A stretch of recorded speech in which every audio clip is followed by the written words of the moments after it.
listening to the Coffee Hour. I'm Andy Bates. I'm Sarah Golseth. It is Friday, May 10th. It's Sweater Friday. There's no alliteration there. It was almost, well, I forgot about flannel. Yeah, me too. It's May and I'm wearing a sweater. I wasn't even thinking about flannel this morning. I guess I should have. That would have been a good idea. I mean, it's fine. It's May. It's Field Trip Friday. Ooh. For some students. That's fun. Yeah. How many? There's some alliteration for you. Yeah. Heading out to the field trip at the farm at the park. Oh, wow. Yeah. I don't know. Is that Grant's farm? Susan. Oh. Today. Susan Park. I don't know where that is. Right here in St. Louis. For the St. Louisans listening, the non-native St. Louisans, they don't have no idea where that is, right? It's been 3 years and I still don't know where things are. We've got some, we're talking about music. Yes. Because, we like to talk about hymns here on the Coffee Hour. If you haven't noticed that yet, then you've only been listening one day. We like to talk about hymns on the Coffee Hour. And we're going to continue our wellness series with Deaconess Heidi Gaiman in the second segment. Hope you can stick around for that as well. Thanks to our friends at Concordia University, Wisconsin for supporting the Coffee Hour. CUW.edu is the website to find out more about them. I just love sharing the Bethesda College at Concordia University, Wisconsin story yesterday. That was really good. It's on our website. It is on our website. And probably will be in social media and I don't know, I don't know if it's going out there. Sometime in the next couple of days it'll be on Twitter. I don't remember where it is. Somewhere in the matrix. It's somewhere in there. It'll be on Twitter eventually. So check it out at kfuo.org. Joining us by phone this morning, the Reverend Dr. Heath Trampy, senior pastor at Faith Lutheran Church in York, Nebraska, and Ani Trampy, music teacher and voice of the Lutheran Songbird Project. Thank you so much, Trampies, for joining us this morning to be guests on the Coffee Hour. Thank you. It's our pleasure. Thank you so much. Now, what is the Lutheran Songbird Project? What was the idea that became the Lutheran Songbird Project? Sure. Well, before I get into that, I just want to say that Field Trip Friday is real. Yes. We had it here in Nebraska last week. So my wife and I, now that we have two in all-day school, we went in two different directions, but it was a hoot. So hopefully it will be in St. Louis area as well. We have been talking about this for years, and for us, with our availability, with our regular full-time schedules, and with monetary restrictions, for us it was a matter of waiting until the technology caught up to the point where we could do this kind of on the side of our full-time jobs and still make it of a quality where people would appreciate what they were getting. So there is a mission statement, if you will. The mission statement is that we're trying to provide high-quality vocals for some of the most beloved Christian songs and hymns of all time. But for the average listener, which I totally am when it comes to music, they're all hymns, essentially. And we started officially in November 2017. I promised Ani's going to talk, but I asked her if I could explain this since I'm kind of explaining how I twisted her arm into it. So, I don't know how it is for every single seminarian family, but from the time Ani and I got married and moved to seminary, she has been playing more or less a supporting role. And so in all the things that we took part in, vicarage and projects and First Call and all of that, she has been a loving wife and mother and happy to be in those capacities. But we had a year about 10 years ago where we served as full-time missionaries in Latvia for a year. And I saw her value and giftedness for being a ministry partner in so many ways. And one of the ways that she has really come through is with her singing. And so prior to Latvia, she was in college choirs and the Heartland Chamber Chorale in Fort Wayne, and it always scratched that itch for singing and sharing her gift. But after we returned from Latvia, that was missing. And so even though she's a music teacher and a choir director, she helps other people get their voices. I knew she would benefit and probably enjoy having a chance to do that for herself. And I'll be quiet and let her talk a little bit. Thanks, sweetie. See, they're having their own little coffee hour right there. I know, Probably having their coffee, really chatting. adorable, actually. What was it like for you, Ani, at the onset of this? Was this something you were really excited to do? To be honest with you, I was a little nervous. I love to sing, but singing in front of a bunch of people isn't always my thing. But I got over that fear, and I realized that I'm singing hymns and I'm sharing them with people, and that's all that mattered to me. And I do love to sing, so it's just a blessing for me. Absolutely. And this, if people aren't familiar with this yet, this is a project that's available on YouTube, but we can get into the uses of it in a little bit. But this is something that you can see on YouTube. And why is it important for both of you to make the music of the church accessible to more people? Well, for us, accessibility is key. Sorry. And we're still trying to figure out the technology. We're not really techie people, but we're getting there. And we knew that social media was probably the best place to start. And so, like you said, YouTube, Facebook, stuff like that. But I don't know, Heath, do you want to add to that? Well, yeah, because I think the initial idea came, not Ani singing, but Ani singing through the hymns, particularly the public domain hymns. It came from me trying to find hymns for worship. And without being a musical scholar, as some pastors are, it was really tricky for me to pick hymns that were outside of my comfort zone or to use the whole hymnal, which we try to do at Faith. And so I was constantly calling Ani, if she wasn't at work, and saying, hey, can you sing this for me, or can you play this on the piano for me? And so she would do that, and I would always go to YouTube and try to find the hymns before I would bug her. And there are some great resources, including some from Concordia Publishing House, that were really helpful. But I noticed there wasn't a lot of single, clear voices singing through the hymns that we've come to grow and love in the church. And so that was a big thing for us. And social media has been part of our lives. We were seniors in college when Facebook was brand spanking new.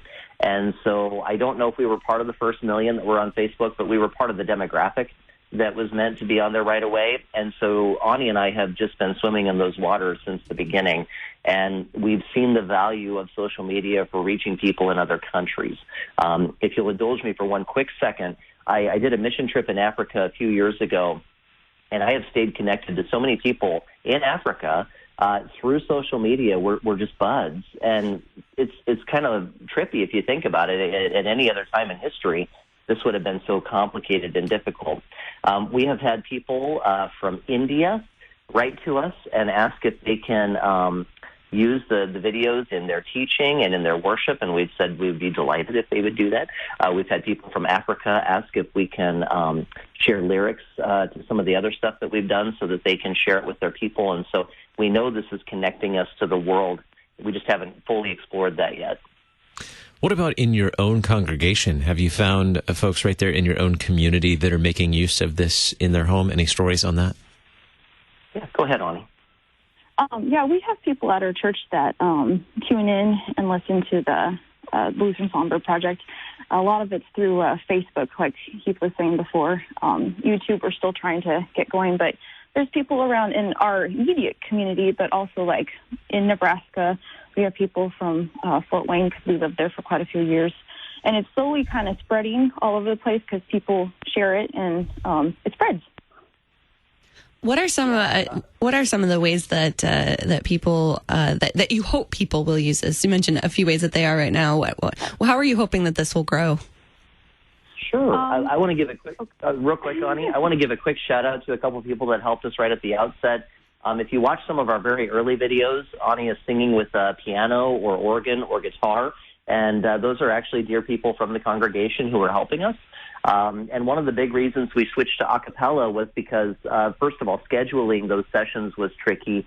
And second of all, the technology we're using wasn't able to bring Ani's voice out like we wanted it to.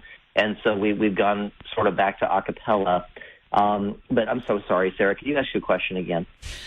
What are some of the ways that you hope that people will use this in the future, the ways that this will grow? Yes, absolutely. So go ahead, Ani, please. I was going to say, I think the main thing, like Heath said before, so many people don't know some of these hymns. Some of them are unfamiliar, the tunes, maybe even the words, but it's nice that they can get out there and listen to them and maybe learn something new, or like he was saying with pastors, they could try a new song or hymn in their service that day. So for me, that's the big thing. And it also, I love when people write to us and say, oh, I remember this one from such and such time, and it makes me so happy, and that's how I feel too. 'Cause I have some of those hymns too that make me think that too. So I thought that was cool. I'm thinking particularly of the family, for family devotions. Maybe you feel like you're not as musically inclined, but you want something, or you need that extra foundation to help you with the music part of singing hymns together as a family. This is certainly something you could access as a family on, as my generation older would call it, the YouTubes. The YouTubes. Well, and even for musically inclined people, like my family, we get to a hymn in Treasury Daily Prayer, and all you get is the title. And sometimes we're like, I don't remember how that goes. So I do a quick on the YouTubes and find YouTubes. But right. What a nice resource. Well, thank you. I'm glad you mentioned YouTube, because Facebook was where this all started, and we get far, far more views on Facebook than on YouTube. But as the person that's putting the content on, I will tell you the videos play better, they look better, and they sound better on YouTube. And I think it's because there's such a built-in community on Facebook, and some people are uncomfortable to have a profile on YouTube. But if anybody is already swimming in those YouTube waters, my first recommendation would be to subscribe on YouTube. You just go to the Lutheran Songbird Project. And we have over 2 hours of hymns on there already. So if you wanted to play those on a loop, they're all divided by the same categorizations that are in Lutheran Service Book. That would be really easy. But we're certainly happy to have anybody listen to us on Facebook. You can just go to the Lutheran Songbird Project Facebook page, and you can find all the videos right there. So I have to ask about the name, the Lutheran Songbird Project. Yeah. That was my husband.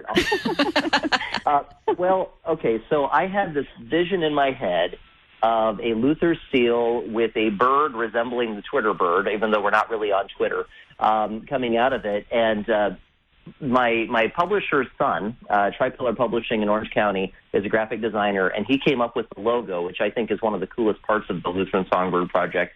And the goal was to maybe have more voices than just Anis down the road. Other strong soloists who could come in and join us. And, that's still definitely on the table. Right now, for feasibility, it's mainly Ani, but we're hoping it'll be bigger than Ani. So, Ani is not the Lutheran Songbird. We just want to make that very clear. But maybe one of the songbirds, because there's so much musical talent in our Senate. And we have such a wealth of hymnody as well. The example that Sarah gave earlier, you're going through Treasury of Daily Prayer, come across a hymn that you don't sing that often. A resource like this can really help you with that, so you can sing it together in family devotions or individually as well.